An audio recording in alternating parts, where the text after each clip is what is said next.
It resides between my eyes. Walked through the fire, came out better on the other side. See, life's like a beach if you find the sand. And right now, I feel like 100 grand. You are listening to Inspired Insider with your host, Dr. Jeremy Wise. Dr. Jeremy Weiss here, founder of InspiredInsider.com, where I talk with inspirational entrepreneurs and leaders like the founders of P90X, Baby Einstein, Atari, and many more, and how they overcome big challenges in life and business.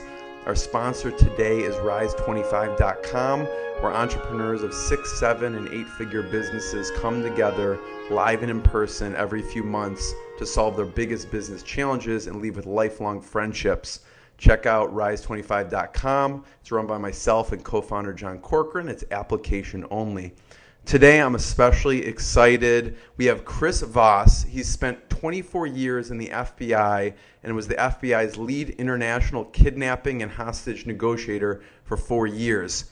He was an instructor of international business negotiation at Harvard and is an adjunct professor at Georgetown and University of Southern California MBA programs.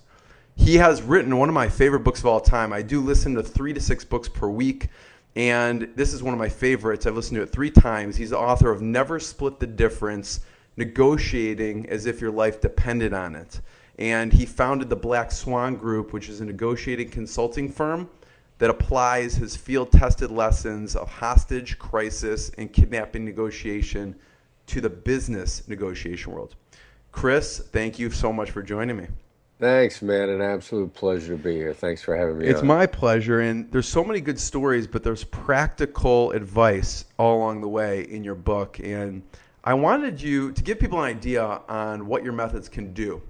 I want you to talk about what happened leading up to when Abu Sayyad called to give one of your negotiators an actual compliment. Well, you know, we had a kidnapping in the Philippines, and it was a $10 million ransom demand, and we managed to take the $10 million down to zero in one conversation about halfway through that negotiation. And then ultimately, because we really sort of disorganized the other side, our hostage walked away, which left the bad guys with nothing. I mean, absolutely nothing. They were beaten. I mean, we won. And about 2 weeks after the kidnapping was over, the main bad guy, the terrorist sociopath, called the negotiator I was coaching and said, "Have you been promoted yet? You really stopped me from doing what I was going to do, and they should promote you." Wow. So it was the ultimate demonstration of respect as far as I'm concerned. Yeah. So what did you do? What were some of the things that you did to get to that place? Well, what we really did was, first of all, we took sort of a stealth approach.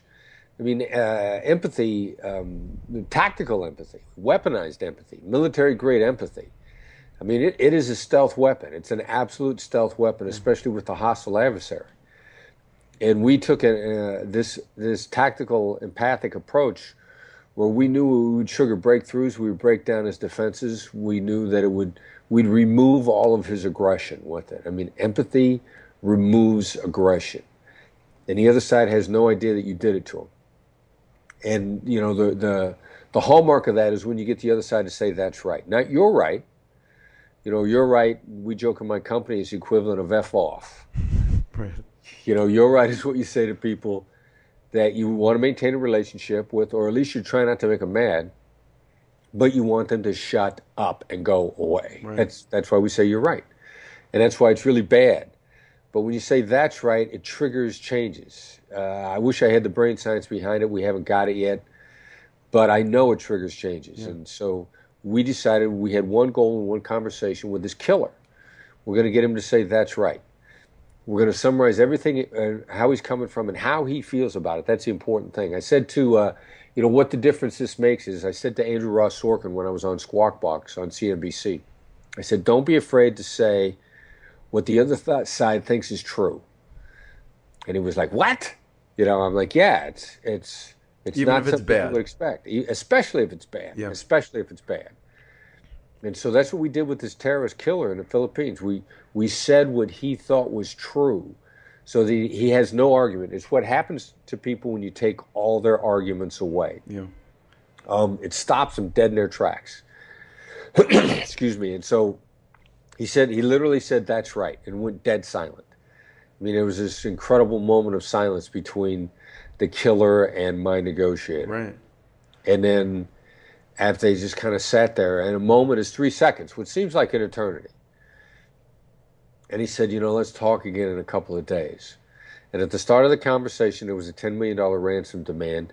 And at the end, it was gone. And it was never brought up again. Wow. And that's what you want to do. You want to leave them with nowhere to go. So, Chris, what was the most outlandish thing that you and the other negotiator had to say of what he was thinking to get him to that's right? It was because he had this nonsense about $10 million worth of war damages for the last 500 years, from the Spanish to the Japanese to the Americans. And it was a violation of the fishing rights. And it was, the aggression of colonial powers coming into areas that they weren't invited and taking over. And it was unjust. And it was unfair to the region. And there were all these war damages. Yeah. And it's kind of the opposite of venting. I mean, it's preventing venting, if you will, because when you vent, when people vent, they just get madder and madder and madder, and they seem to spiral out of control. Right. And you sort of close your eyes and put your hands over your ears and wait for them to finish, and they never seem to finish. Right. But when you preempt it and you take all their words away, I mean, they're left deflated, if you will, diffused. Right.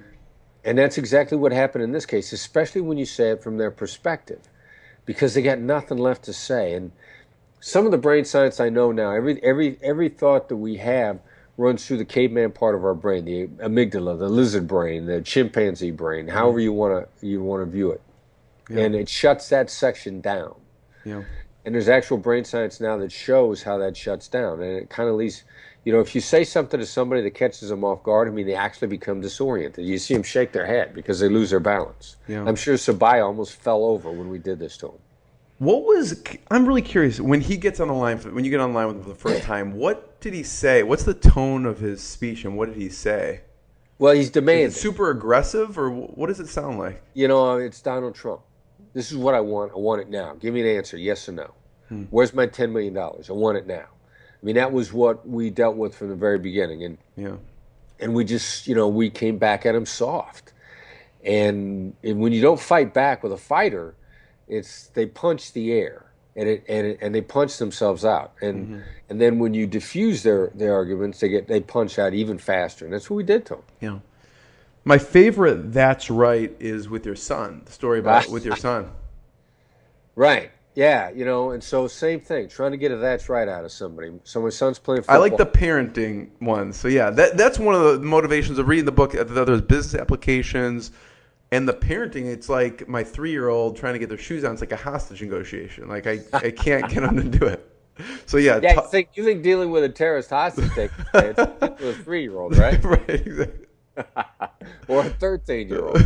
So yeah, what happened with your son? All right. Well, he's playing football, and they move him from lineman to linebacker, and he won't change his game.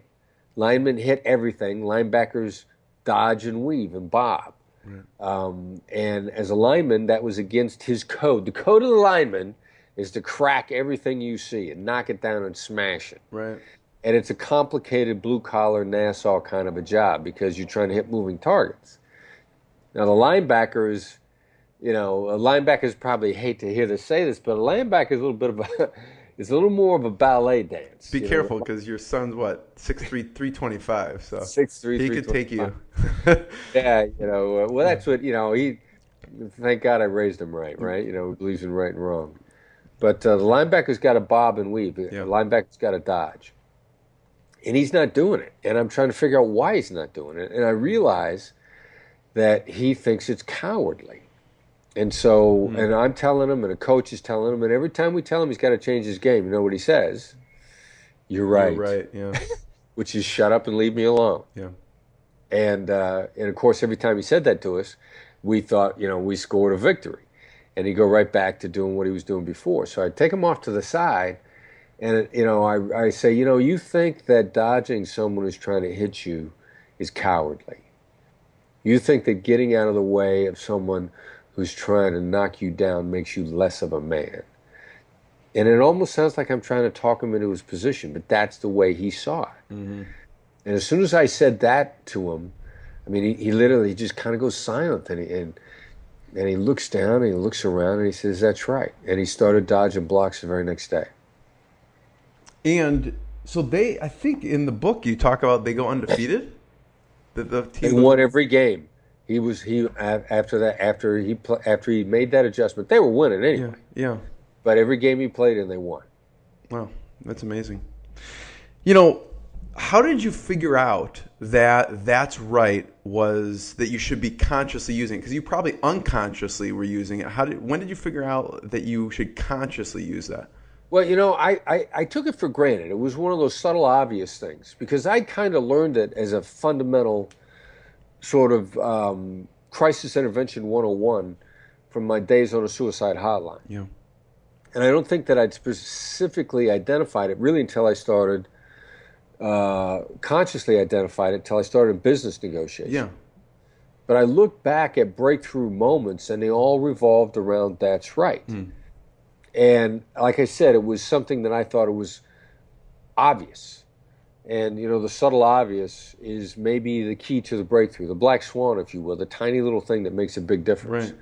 And I look back and I started to catalog the experiences in the hostage negotiations. And then especially the key was, because I was still a hostage negotiator when I changed my son's behavior.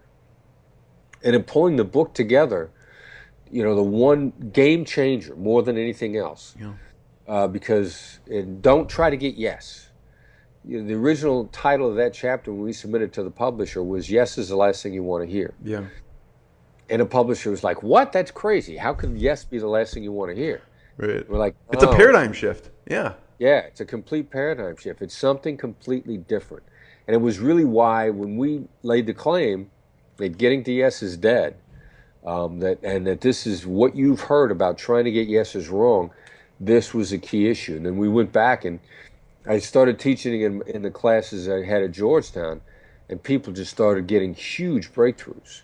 Mm-hmm. And not just with Americans. This is the difference between this and people ask me, is this cross-cultural? It's subcultural. It appeals to the reptilian brain that's in everybody's head and hits the emotions. And we've all got the same emotional makeup, whether you're Chinese, Korean, African-American, Latin American, Irish. We've all got the same emotional makeup. And this is what makes one of the things more powerful. Was there a point that you remember that light bulb that's right, that made you go back and think of all those cataloged moments, or was it just a progression? Yeah, it was actually when about the time I started working on the book. And I was also trying to lay the information out in a more concise fashion. Right.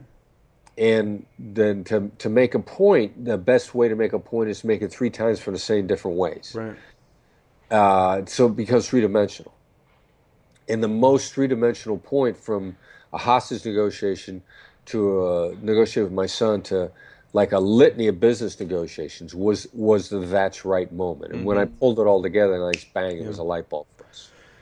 And what I thought was going into reading the book that I didn't expect is a lot of, the no is a big one, obviously, but the empathy component, kind of getting to that's right, you have to have like a lot of empathy for the other side.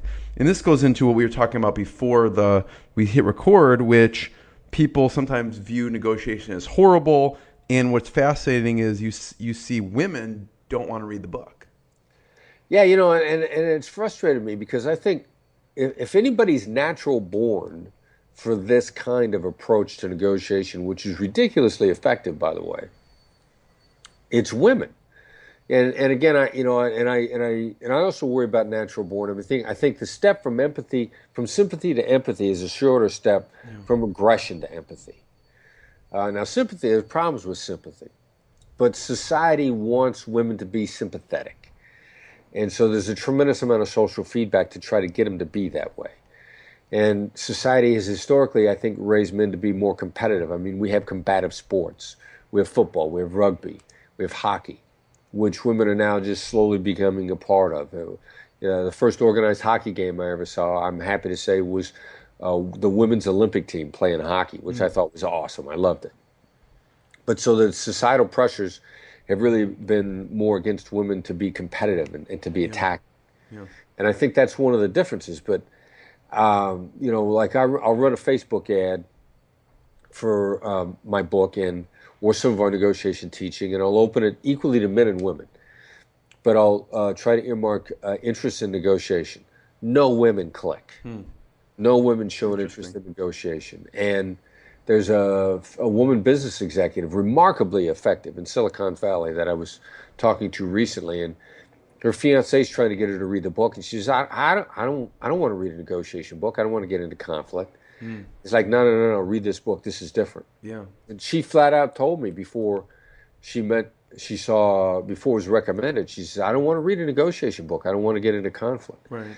And this is about finessing inherent conflict and having it not be conflict. Yeah. It's like you'd almost have to redo the cover and the title and just say empathy is key or something, and then you'd have like the same concept and all the women would buy it. Well, yeah, this is not 1970s empathy either. This is not, this is why it's weaponized empathy. It's military grade empathy. I mean, we know enough about empathy now to have evolved our thought patterns. And it's not just broad, general, feel-good empathy. I mean, we know now what different applications of it will do. So why not identify that in advance and use it in a very tactical fashion that appeals to both the missionary and the mercenary? The mercenary because it works, the missionary because you have integrity when you do this. Whatever your code of morality is, it follows a legitimate code of morality. You're not exploiting others. Yeah. And, Chris, one of my other favorite stories, and just to demonstrate, because it wasn't always like you could just get on the phone with a hostage situation and diffuse it. So I want you to go back to your suicide hotline days for a second. And okay, why did you end up training at the suicide hotline first? All right, so I was a mercenary. I tried to get on the FBI's hostage negotiation team and was appropriately shooed away because I had no credentials. Right. What were you doing previous to that? Well, I was a SWAT guy. Yeah. I'd been on the SWAT team in the Pittsburgh office of the FBI. And then I was trying out for the Bureau's version of the Navy SEALs. The FBI's got a counter-terrorist tactical team called a hostage rescue team, and I was trying out for them. Re-injured an old knee injury. Had my knee put back together again. There are a couple of orthopedic surgeons that have very nice cars as a result of my knee. Right. So I try to make my contribution to the economics there. And then I just decided I'd hurt my knee enough times. I didn't want it to blow it out and have it not be able to put it back together. So I was like, I'll do a hostage negotiator. How hard could that be? I'll talk to Sounds hard to me. And so I went, but I had no crisis intervention, no education, no background, no psychology degrees. And I went to the woman who ran it in New York, Amy Bondero, tough New York chick. I say that with great reverence and respect. And she was just like, go away. You got no resume. Everybody wants to be a hostage negotiator. Everybody thinks it sounds cool, which I did, I mean, I thought it sounded cool. And I said, there's got to be something I could do. And she said, there is. Go volunteer at a suicide hotline. Now, until you've done that, leave me alone. And so I went and volunteered and found some enormously behavior-changing skills. And the theory was, if you can change people's behavior under pressure, are the patterns the same? Are they just less intense? And therefore, if they're less intense, do they still work? And the answer is yes and yes. The patterns are the same. They're less intense, and it still works. And I had a conversation with a guy on a phone line. I said 3 things and completely changed his direction on the phone. And all that applies directly to business and personal life. Yeah. But I mean, on one of those calls, you thought it went really well. But your supervisor... Yeah. Oh, you got to bring that up. Huh? Yeah, of course. Well, and that that goes to the point that these are perishable skills. Right, exactly. And it's why champions practice. The team that wins the Super Bowl, the team that wins the World Series, the team that wins the World Championship, they practice. the team that wins the NBA Finals, they practice because the application of the skills, performance-based skills are perishable. Yeah. And so I get trained on the hotline. I get done with the training at the first part of the year, and I was sharp because the training was great. And I paid attention, and I'm coachable. One of the keys to life is whether or not you're coachable. Michael Jordan was coachable. There's nothing wrong with being coachable. Yeah. So I was coachable, but I didn't realize that my skills were diminishing over the course of the year because I was using them all the time, and I didn't feel the erosion. And a year later, I had a call on a hotline, and I thought I was a superstar. Right. I thought it was so good. That the caller that called actually congratulated me. And the supervisor took me off into the side room because it was the annual review, and he was like, "You stink. You're horrible." And I remember being stunned by it and I even said, "Didn't you hear the guy congratulate me?" He goes, "That's the first problem." Right.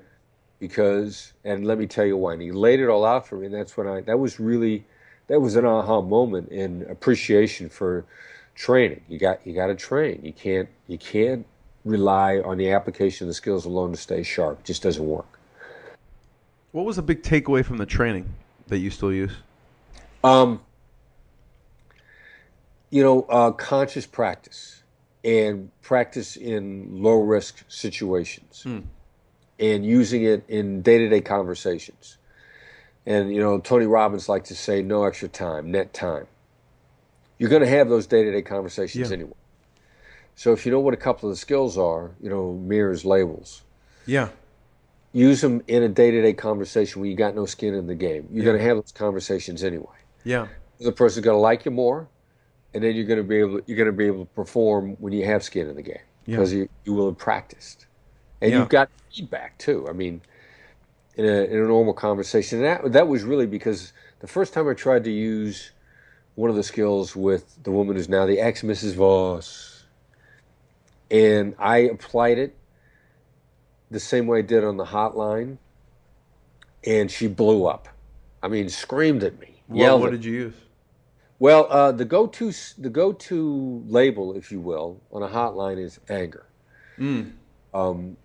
Like in business, the go-to label is fear, and you call it concern. I gotcha. But I knew on a hotline that the anger was underlying something somewhere. It's the profile. You're angry about something. You're angry about a loss. Yeah. You're angry about a slight. You're angry about a lack of appreciation. So I would always say, I'd label it. I'd listen for it, and I'd say you sound angry. So then I'm in a conversation with the now ex-Mrs. Voss on a fundamental issue that was one of the reasons why things didn't work out. And I'm saying to myself, I hear anger. I got this one. So, and I said, you sound angry. It's a bang, bang, bang, bang, bang. I mean, blew up. Yeah. And it was the application. It was the improper tactical. She wasn't just angry. She was angry at me. And it colored, and I didn't see the difference because on a hotline, they're not angry at you. But when it's someone in your personal life, your professional life, it's not just anger. They're angry at you if they're talking to you. Right. And I failed to recognize that. And that made me seem utterly ignorant to her at the time. And that was part of the whole adjustment process. The tactical application of empathy is understanding how the other side sees it, not how you see it. Right. And I felt she had no right to be angry with me, so I couldn't say it. Yeah. It gets us back to this that's right moment. Right. Don't be afraid to say what the other side thinks is true, even if you don't agree, especially if you don't agree. Yeah. She had no right to be angry with me. I couldn't say it. Well, that was my perspective, and that was really one of the big aha moments in tactically making an adjustment. Do you think when people are too close to it, it makes it much more difficult to do that? Well, yeah, when we're really close, we tend to think, well, your point of view is unfair or improper. That's got nothing to do with empathy. That's why empathy is not sympathy. The tactical application of it is just really, it's a mercenary skill. And they're actually, the sociopaths are the best at empathy. If I want to throw a hand grenade into a conversation, I'll say, are sociopaths capable of empathy? Absolutely. I mean, even so much Daniel Goleman calls it cognitive empathy, and he says that they're better at it than anybody else is. Yeah. Because it works. So talk about labeling for a second for people who don't know what that is, but it's very powerful. All right, ridiculously simple, enormously powerful. And just because it's simple doesn't mean it's easy. It's just simply saying it sounds like, it looks like, it feels like, it seems like. And then it feels like you're blowing me off. It sounds like you think I've been a jerk. It looks like I don't have any appreciation for your position in this. Yeah. Those are just straight observations. And they're actually carefully worded. The word I doesn't start it out. You know, I'm hearing you're angry. That's the wrong way to do it. It sounds like, it looks like, it feels like. Because then it's just an observation. And it pulls context out of the other side. And there's no such thing as an answer that's only yes. And there's no such thing that an answer that's only no. It's yes and no and. And the critical thing you're trying to get at is the ands. What goes with the answer. Right. And so a label pulls the rest of that out. And then once you understand label a negative, diminishes, label a positive, increases it. Yeah. If I'm arguing with you about the New England Patriots, and let's say you're a New York Giants fan, and you hate the Patriots because of the allegations of their tactics. Right. But I don't want to say that. You could say to the person, it sounds like you really believe in fair play, and instantly change the conversation. That's a labeling of a positive. And since I know that, I can pick those out in your brain and punch that button at will as soon as I get out of my way. Right. I'm my biggest obstacle in any negotiation. Right. So people should definitely practice that in the day-to-day use so that when they get into some kind of business or other negotiation, it will be kind of more honed in. Yeah, you can see it coming. And the day-to-day practice makes the recognition faster. And you want to speed up your recognition because the brain works incredibly fast once it knows what it's looking for and what it wants to do with it. Yeah. You know, I'm trying to think of the boxer that is undefeated now, greatest of all time, Mayfield. Floyd Mayweather? Floyd Mayweather. All right, so he sees every punch coming and gets out of the way. Right. His brain isn't any faster than ours. He just knows what he's looking for. Yeah. And that's what makes him this ridiculously invincible fighter, because he sees this stuff coming. And that's all what this is understanding what you're looking for and seeing it coming. And suddenly people seem to have this great intuition. Everybody's brain is fast enough to do this. Yeah. It's just a matter of knowing what you're looking for. So what are some common labels, Chris? So anger, you said, is one. What's some other ones? Well, in business, everybody's going to have a concern over a loss. I knew in hostage negotiation, we were taught look for the loss. That's going to trigger change in behavior. Yeah. Somebody's taken hostages, somebody's barricaded. In the last 24 to 48 hours has been a loss which triggered a change in behavior. Business and real and personal life, there's a Nobel Prize winning theory that says that loss is our dominating influence. It's called prospect theory. Concern over loss is a dominating influence, and it's a fear of loss. I didn't make that up.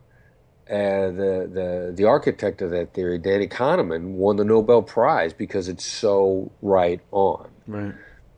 So, and that's what drives people in business. The fear of loss of profits, the fear of loss of status, the fear of loss of promotion. Now, they won't use the word fear because we're not supposed to be afraid in business. But there are other adjectives for it: concerns, anxiety. So the label is going to be, well, it sounds like you're concerned on the effect of your reputation of this deal. Yeah. It sounds like you're concerned about the long-term implications of whether or not you make the deal. And that'll open up the conversation. And it's an involuntary response on the other side. Because I'm punching that button and your amygdala, and the information's going to come out. Right. I love it, Chris. I love this. So you also mentioned mirroring, right? Talk about mirroring and how that applies, how people can practice that in everyday life. Right, and again, this is not your 1970s mirroring. Right. You know, this is not the hippies with beads and tie-dyed shirts mirroring. This is a tactical, simple, yet incredible, invisible stealth approach. I think in the book you call it a Jedi mind trick. It's a Jedi mind trick. Yeah. You want to be Obi-Wan Kenobi, this is your tool. Right. It's simply repeating the last 1 to 3 words of what somebody said. Right. Or when you really want to show off, you'll pick 1 to 3 words out of the middle that you want somebody to expand on. And it's probably the only skill that feels, until you get used to it, if you're the user, it feels more awkward than labeling. And when It does feel awkward. I was practicing it last night, and I told my wife what I was doing, and then I was doing it, and then 5 minutes later, she's like, "Oh, come on," right? As you're doing it naturally in conversation, it just almost just fits into the way the conversation goes. Right. Yeah, it fits in, and people love it. I mean, they want to go on. My favorite example, like Howard Stern, one of the great communicators. He's got somebody on the line. I'm listening to his radio show, and a person is mirroring him because he's trying to, they get a listener on the line, then they ignore him and see how long they can keep him on the phone. They used to do this all the time. I'm listening to radio in New York. And they make fun of these people by ignoring them. And people go like, "Hey," and they just completely ignore them. Well, this caller, Stern can't ignore him. And finally, he says, "Stop that, you're bothering me." And the listener says, "You're bothering me?" He says, "Yeah." He says, "You're repeating everything I say." And she says, "Everything you say?" He says, "Yeah, you keep repeating everything I say. It's driving me crazy." He says, "It's driving you crazy?" He goes, "Yeah, you got to, and he can't stop responding. And every night, I'll be teaching a class in an MBA program, and one of my students will start to mirror my answers in class just to keep me talking. Right. And I'll feel it. I mean, I know it's coming, and I have trouble resisting it. So, but the first time you try it, like you said, you think the other side is going to start screaming at you. I know what you're doing. It never happens. What's the most powerful use of mirroring that you've seen work? Mirror the other side when they're giving you a take it or leave it offer. And they'll say, "Look, this is our offer to you, take it or leave it." And you go, "Take it or leave it?" And they'll go, "Yeah, because," and then they'll go on and on and on and start to talk. I mean, it really digs people out of the yes or no, open and shut situation, because they're actually trying to get you to understand, and there's more reasons there, and they're trying to hold them back from you, but they want to explain more. It makes people feel powerful, and when people feel powerful, that's when they spill the beans. That's when they begin to vomit information, and that's what you need. You need to pull the information out. Yeah, the label's so powerful, the mirror is powerful, and then getting to know, which is counterintuitive. Can you talk about some of the most practical applications for that? And I practice that after listening to your book. The way I practice it is when I call someone on the phone, you mentioned this in the book, is I don't say, I say, "Are you able to talk? Are you in the middle of something?" And they'll say, "No, I'm not in the middle of something. I can talk." So I practice that no by when I call anyone, I ask them, "Are you in the can you talk, or are you in the middle of something?" I like that one a lot. Yeah, because most people want to say, "Have you got a few minutes?" Right. Which is looking for a yes, and yes, since yes is commitment, yes triggers anxiety because people worry about what they commit themselves to. The other day I'm wearing a shirt that I know my girlfriend likes because she told me earlier in the day. And so at the end of the day I said, "All right, so you said that you like this shirt, right?" And she literally says to me, "If I say yes, what am I committing myself to?" Wow. It's powerful, yeah. Yeah, because yes is commitment. It creates anxiety. And so the flip side is, no, which is the boogeyman that we're often taken hostage by. We fear no, but no is protection every time. So are you in the middle of something? No. And when people protect themselves by saying no, they relax, they get focused, they want to listen. Is now a bad time to talk is what we use a lot. But I like "Are you in the middle of something?" a lot. I'm probably going to borrow that. It's because of you I started doing it, so thank you. What have you seen in the business world where it's worked really well? Because it's counterintuitive, getting people to no as opposed to yes. Right. What we'll do, especially in the most common application we use, is people who stop responding on a business deal. They're not responding to emails, they're not responding to phone calls, they stop responding. A one-line email, "Have you given up on this project?" Yeah.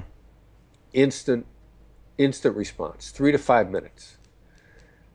because it's no, and it triggers a sense of loss. Have you given up on is also hitting the prospect theory sense of loss, which is double the motivator. Yeah. And if you send anybody an email or a text that says that, you better be sitting there waiting for an answer, because they're going to come back very quickly. That's a Jedi mind trick too. All these are Jedi mind tricks. I love this. So take me back, Chris, to Iowa. What was it like growing up in Iowa? I want to know what you wanted to be when you grew up, when you were in Iowa. The only thing I didn't want to be specifically, I wanted to be a cop once I got to my teens. You did? Yeah, that was, I saw a movie and I was inspired by the creativity of the police officers involved. But prior to that, I sensed my father was a businessman, entrepreneurial, so he had his own small business that he bought into and built, very blue-collar approach, hardworking, honest guy. And I wanted to be entrepreneurial in whatever I did. And so I applied that once I got into law enforcement, just to try to be innovative. But, growing up in Iowa, just blue-collar family, an older sister, 2 younger, my parents' expectations of all of us was exactly the same. Work hard, figure it out, keep up. Yeah. Which, that colors my expectations of women today. I see them as being capable of anything I'm capable of doing, and my attitude towards them is keep up. Yeah. You and I are capable of the same things. Yeah. And I grew up in a keep up, stand up for yourself environment. That's what I expect of others. Chris, I asked because, there's Michael Jordan, right? You can teach people to play basketball, but there's some greats out there. And there's been tens of thousands, maybe hundreds of thousands of negotiators and not lead negotiators. So I'm wondering what do you think separates you? Because there's skill involved, right, in practice, but there's also an inherent natural ability too. What is it with you that allowed you to excel in this particular profession and craft? Openness. I'm coachable. I'm willing to learn. I look back on my earlier days, and I'm not ashamed to admit I was ridiculously lacking in empathy. Really? So I thought you were going to say the opposite. No. I think, but emotional intelligence is not like, EQ is not like IQ. You can't change your IQ. You can change your EQ. And if you're open to learning and you want to do a better way, and then you start listening, they can come to you very quickly. And the good news is our EQ might be almost unlimited. And the data now has got us that we can continue to build and get better at EQ up through in our mid-80s. And I think that's because, these days active businessmen are lasting until their mid-80s. And in 10 more years, they're going to say you can improve your EQ to age 100. So I was open to learning. I told Amy I wanted to learn, and I wasn't joking around. I wanted to learn. And so it's a teachable skill. You don't have to have it naturally in you. I think a harder thing is to be an effective negotiator, you do need to be assertive. You have to be able to assert your own best interests, which is what empathy is for. Empathy, tactical application of empathy is a precursor to assertion. Some people, I don't know how naturally you can teach assertion. You're never going to get a good deal without it. So naturally, you think you have that, that assertive nature also? My caveman response is in response to a threat. It's either fight, flight, or make friends. Yeah. Those are the 3 responses. The fight is my natural born response. Yeah. I read the story of Davy Crockett killing a bear with a Bowie knife, and I thought, that's cool. And some other people think, that's stupid. Why would you let a bear get that close to you with only a knife? And yet other people would say, oh, the poor bear. Then you laugh at them, yeah. Yeah, those are the 3 types. How do you prep right before something? You're about to get online with the most critical escalated situation possible, whether it's someone has hostages or they're a terrorist and they have someone. How do you prep internally? Like, I've talked to Olympic athletes and they'll say something over in their head. Or what do you do pre-call to psych yourself up, or your methods? All right, so if I know that there's anger on the other side, then I practice hearing myself using the late night FM DJ voice.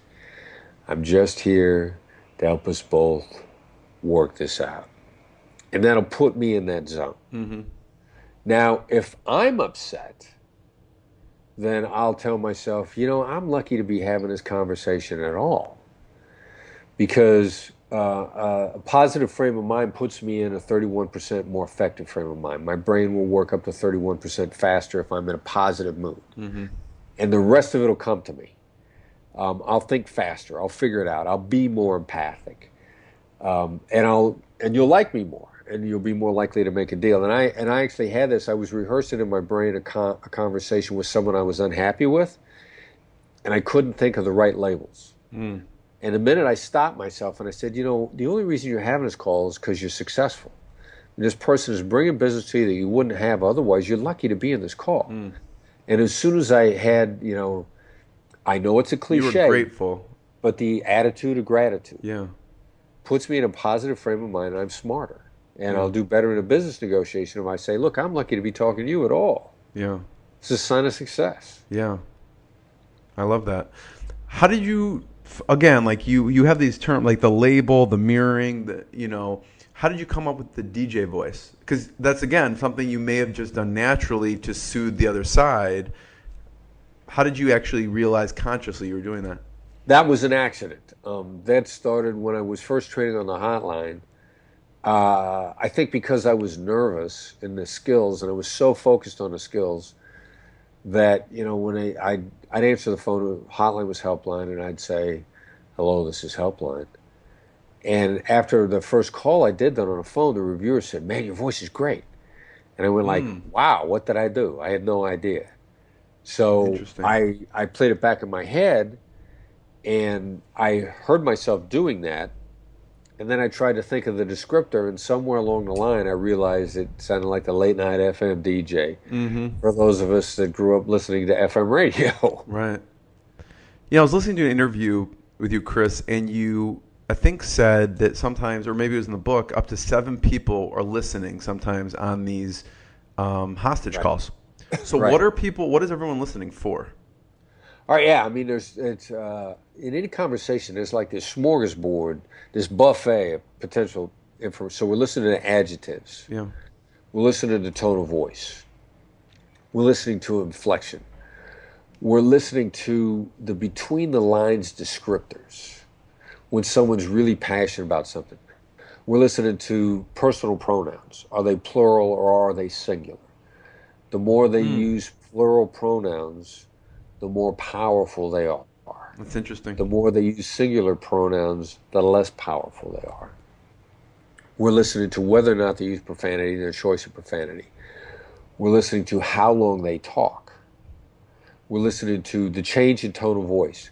A friend of mine in Los Angeles, Ned Coletti, the former general manager of the Dodgers, great negotiation practitioner. He would say in a 2-hour conversation with a sports agent, there's going to be 90 seconds of solid gold. And I'll say, what's that 90 seconds and how do you know what it is? Yeah. And as a practitioner, he didn't really know until I asked him. He said, well, it's going to be a change in voice. It's going to be a change in tone. It's going to be a change in how they describe something, whether or not they say, I can get, I've got, I think I can get. Those are all 3 completely different descriptors that are the tip of the iceberg of their position.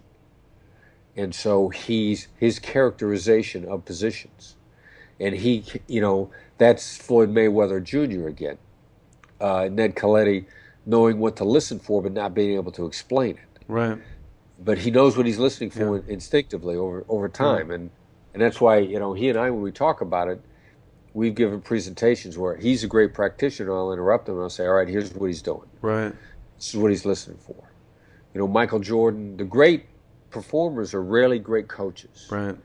Magic Johnson, maybe the best basketball player that ever lived. Horrible coach. Because he learned how to do it without explaining it. And really, I think I'm a better negotiation coach than I am a negotiator. I think I'm a pretty good negotiator. But I can coach you up quickly because I've understood how to help you get it better. I like to actually think of myself more as Phil Jackson than Michael Jordan. Yeah. Well, it sounds like the book helped you process those things that you actually did. It did. It helped a lot. And it really then was the final stages on explaining hostage to business, because that was the first time I realized that anything needed to be explained from 3 different angles before somebody could get it. So a hostage, that's right. A personal, that's right. A business, that's right. Yeah. And that'll work. What was it was there a pattern of the tone change that your friend discovered? No. And some of it is, the first part of the conversation is for me to understand what your default tone is, how you're going to talk when you're just talking matter-of-factly. And some of that might be like, hey, how you doing today? What's going on? Yeah. Some of the small talk, actually, it's important because I need to lay down your pattern so that I can compare the changes too. It's actually the way a polygraph works. Oh, I see. If you take a polygraph, they ask you control questions to lay down your normal pattern. What's your father's middle name? What you have for breakfast?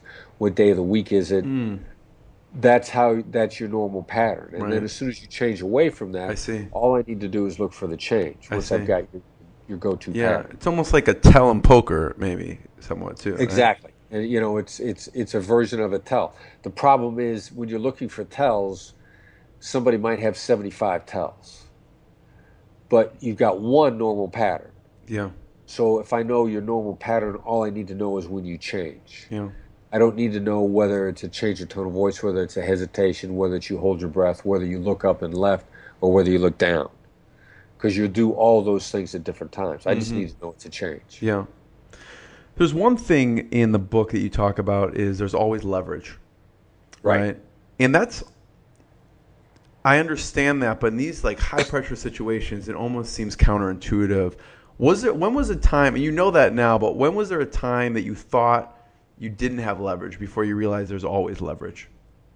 Well, if the other side is not communicating at all, then they don't see communication as a tool. And if they see communication as a tool, then I've got leverage. And especially if they're trying to communicate with me, I can get out in front of that. I can corral it in some way. I can guide it.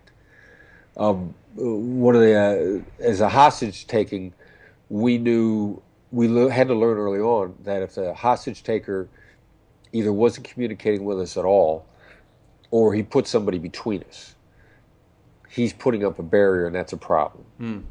And that no matter how dire the situation is, if he picks up the phone, he's given me the opportunity to influence him.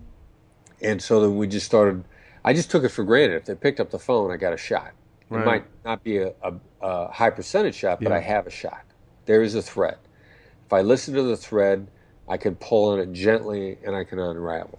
And so if you talk to me, you're giving me leverage. Yeah. What was a situation where you knew there was always leverage, but someone else looking at it was like, there's no leverage here?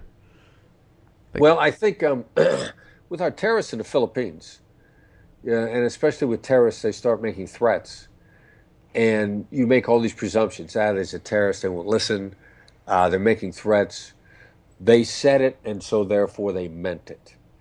Well, the real issue is how specifically did they say it?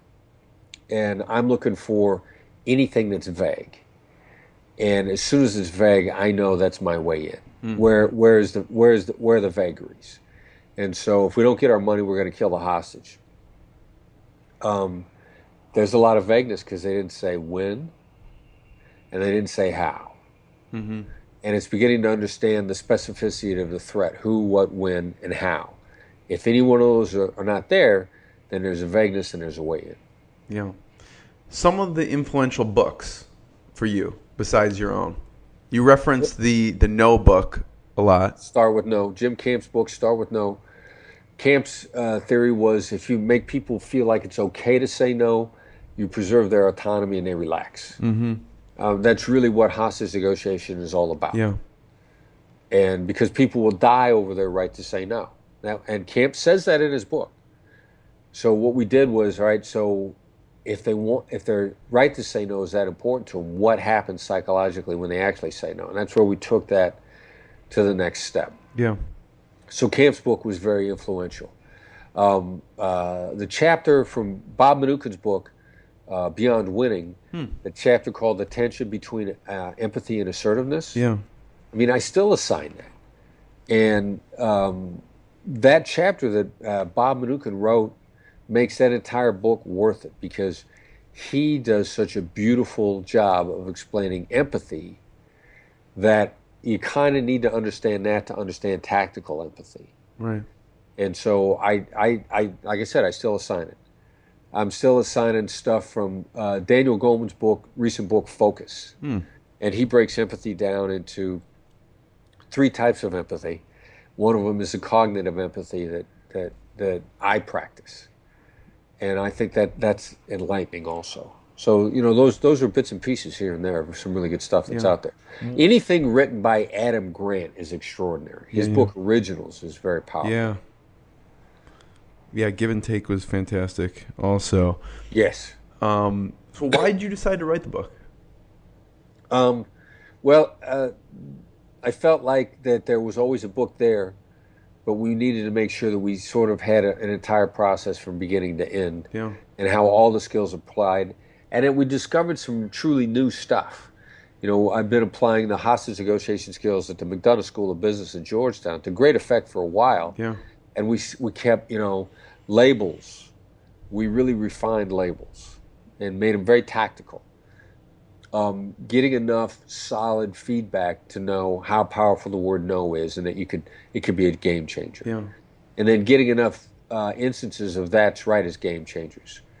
And it took several years of proof of concept in the business world, and we felt like we had it. How did you decide to choose the co-author or a co-author? Tal Raz is a superstar. Yeah. And I had actually read a book that he'd written and co-authored called Never Eat Alone. Fantastic book, Keith Ferrazzi, yeah. In 2005, one of the best business books of 2005. Phenomenal book on networking. I mean, it's the Bible on networking. And besides being packed with great information, the structure was readable. Yeah. I enjoyed reading that book. It was actually fun to read. Yeah. And I wanted my book to be fun to read. And finally I connected with Tal, and he made it fun to read. Right. I was going to ask, how do you convince someone who's a top author to do the book, but that's your job, so you can convince him, right? Well, he was very straightforward. I mean, he thought it was a great project from the beginning. And it actually took the involvement of the publisher to bring him in. And he was he was a superstar. I mean, he is a superstar. You read anything he's written, any article, any magazine article, it's going to be enlightening and well written. What didn't make the book, Chris, that was a great story, but you can't put everything into the book? Well, we had lots and lots of examples. Yeah.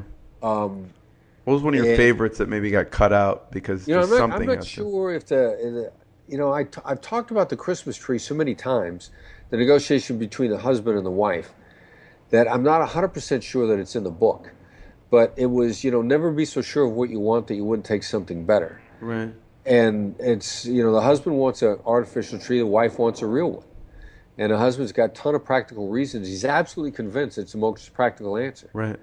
And when he finds out why the wife wants a real tree, he changes his mind. He knows her solution is better than his. Mm-hmm. And how would you split the difference between an artificial tree and a real tree? How would you compromise on that? Yeah. When her answer was right, I mean, he was flexible and he was open. What do people disagree with most, or what do you get the biggest objections from the book? People are afraid to let the other side go first. They're so desperate to make their points first. They feel out of control. People are, the real counterintuitive is something we call the accusations audit, which people are scared to death of that. Let me list down the number of names that you might call me because you're mad at me, and let me say, oh, look, I'm sure it seems like I'm a jerk.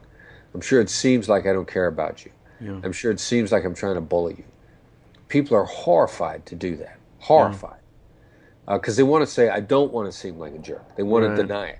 There's a tiny adjustment that scares people to death. Is it just ego? What do you think it is? It's ego, it's fear. We believe we're so used to denying negatives and having them cause a negative to get bigger that we don't know that the recognition of the negative has the opposite effect. Yeah. And so they've said, I've done that in the past. I've said, I don't want you to think I'm a bad guy. And the other side screamed at me. Well, that's a denial. And I even had a guy who's running a publicity firm in Washington, D.C. say, no, never introduce a negative. And then he says the classic example of how that backfired is when in the early 70s, the President of the United States, Richard Nixon, said, I'm not a crook. And I said, actually, you're wrong. That's not the introduction of a negative. That's a denial of a negative. And that's why that went wrong. Yeah. So there's a lot of people that don't see the 2-millimeter shift, to paraphrase Tony Robbins, because I'm a fan. That makes the 1,000-yard difference. The tiny little black swan that changes everything. Yeah. I mean, you did this too. I think there was some situation where you had a contract and then they wouldn't pay you the full amount, right? Right. And then when you got on the call with some of the people, what did you tell them? Well, it was coaching. I was coaching a student, and they had a contract that was going down the tubes, and it was a really bad relationship. And she sat down, based on what I taught her, and made a list of every accusation the other side was going to make. I'm sure we seemed like the big bad contractor who's trying to squeeze a little guy, and on and on and on and on. And the only reason why her associate went along with her was because they tried everything else and it didn't work, and they were going to lose millions of dollars. Right. And literally, he said, nothing else has worked, so let's go with this. And it took 3 conversations. The first conversation, after they did the laundry list, the other side said, we appreciate everything you said. And they closed the meeting. And by the time they got done, they repaired the relationship, and my student had pulled an additional between $1 and $2 million in profit. Wow. So repaired the relationship, made more money. Yeah. Can't beat that. No, it's not bad, right? Chris, I always ask, because it's Inspired Insider, and I appreciate your time. This has been fantastic. In your book, anyone should check out Never Split the Difference on Audible, Amazon. I always ask, what's been the lowest point in your career and how you pushed through, and then we'll talk about the proudest moment. Well, and unfortunately, they were both very close together, really? and in the same case.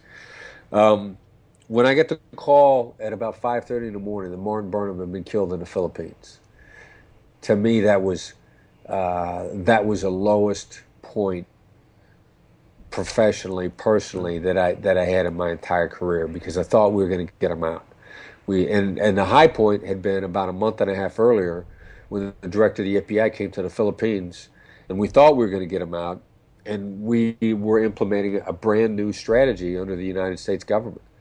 And since it was brand new and it was very counterintuitive, the director of the FBI came to Manila, and when the guy running the Philippine office said, "Director, this is Chris Voss," his eyes lit up in recognition. He knew my name before he'd met me, and that blew me away. Wow. I mean, I thought, wow, the director of the FBI is a world figure, and a world figure has heard of me, and it was a very heady moment. Yeah, we had a private meeting with the director and my team, and I thought we were on the verge of getting the hostages out, and under the new policy.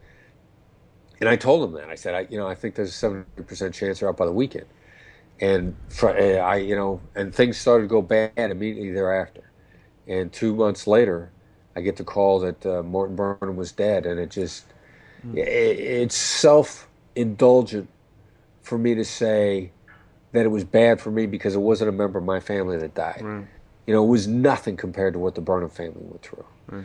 And Gracia Burnham was wounded, and Martin Burnham was killed. Friendly fire, botched rescue attempt. Philippine military shot him, not knowing that there were hostages in the camp. And then there was friendly fire. Friendly fire, killed by friendly fire. The bad guys didn't kill him. Why did it go bad? The scout rangers knew that they were on a routine patrol. We were told it was routine. I don't know that they weren't guided there by another government agency, but they thought they would come across a camp of terrorists. They didn't believe there were hostages in the camp, and they formed a skirmish line in the tree line and opened fire. And there were hostages, and hostages were killed. And so that was, for me, that was thinking we were going to get hostages out, and having them killed by the good guys was tough. Jeez. I have one last question, Chris. Where first off, where should we point people towards? Where should they check out online? All right, go to blackswanltd.com, BLACKSWAN like limited.com. Yeah. It's our website. You can sign up. We've got a free advisory twice a month negotiation newsletter. It's complimentary. Yeah. Short, sweet, lots of different applications, stuff you could use every day. Yeah. That's for free, and then we got a lot of information about the book and other training that we get. Yeah. I highly recommend Never Split the Difference. And I was reading the article today, Chris, on how to get the upper hand in any take it or leave it offer. And just some real short and sweet, but very applicable for any situation. Thanks, man. You talk about some of the mirroring and the labels and things like that. People should definitely sign up and check that out. Yeah, and I give you exact things to say too, right? I mean, it's some word for word verbatim, stuff. verbatim. Really is effective. Yeah, I love it. And so, yeah, I mean, I use that. 2-sentence email saves me a couple $1,000s just on my insurance,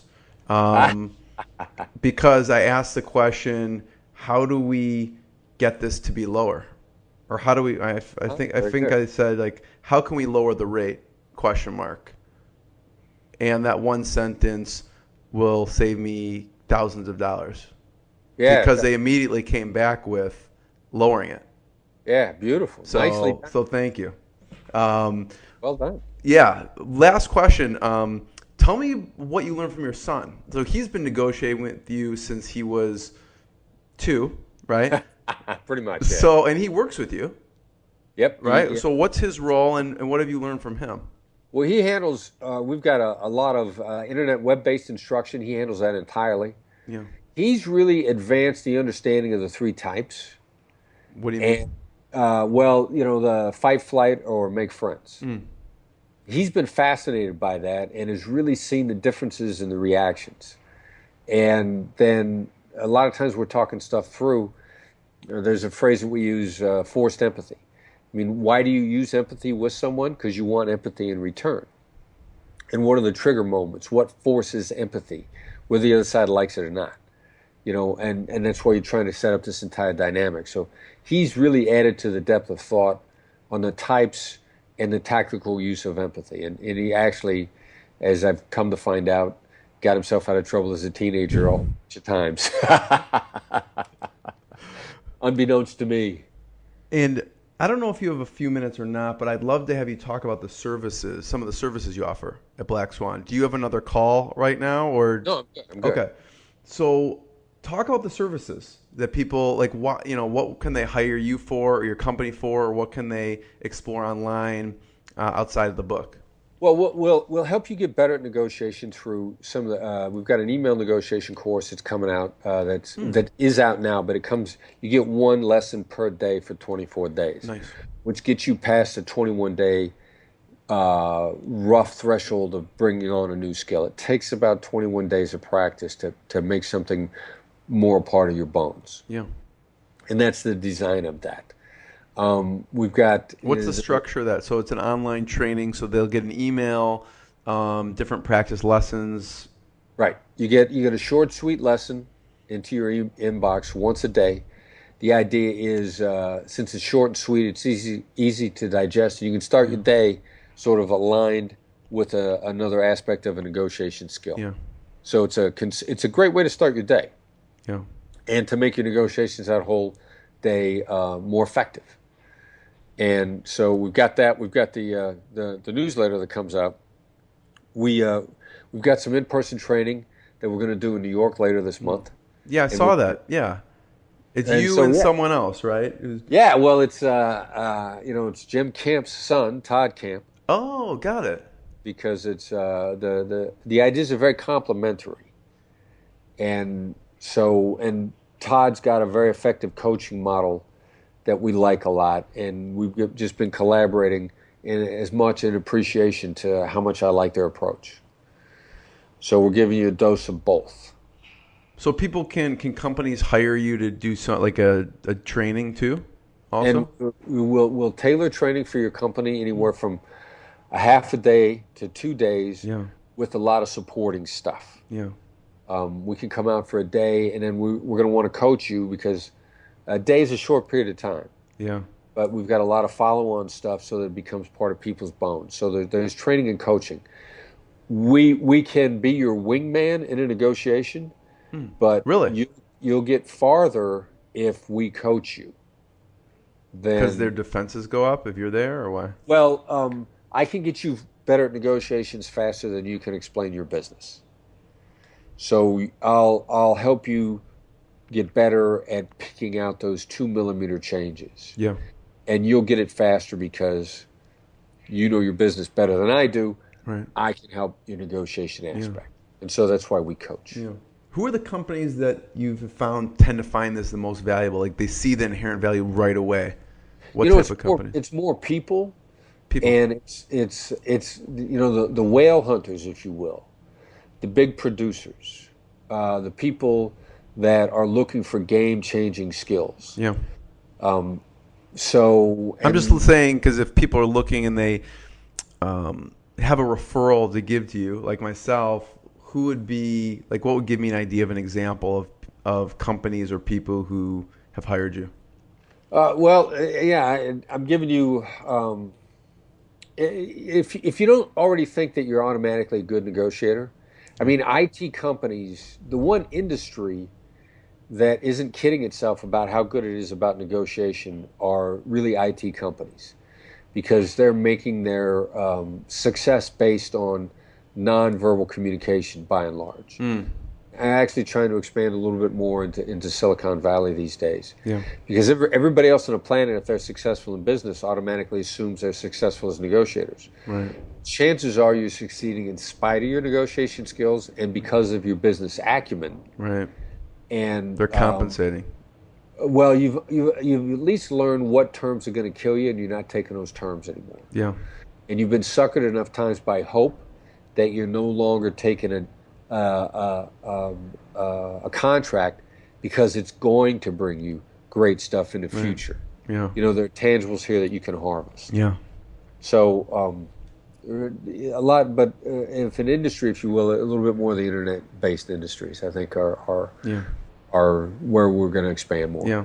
Yeah. I mean, in my opinion, go to Black Swan Ltd. You'd be a fool, in my opinion, to not buy Never Split the Difference. So, Chris, thank you so much. I greatly appreciate your time. Thank you for having me on. Yeah. It's been an absolute pleasure. Yeah. Thank you very much. What I got, you can't buy. It resides between my eyes.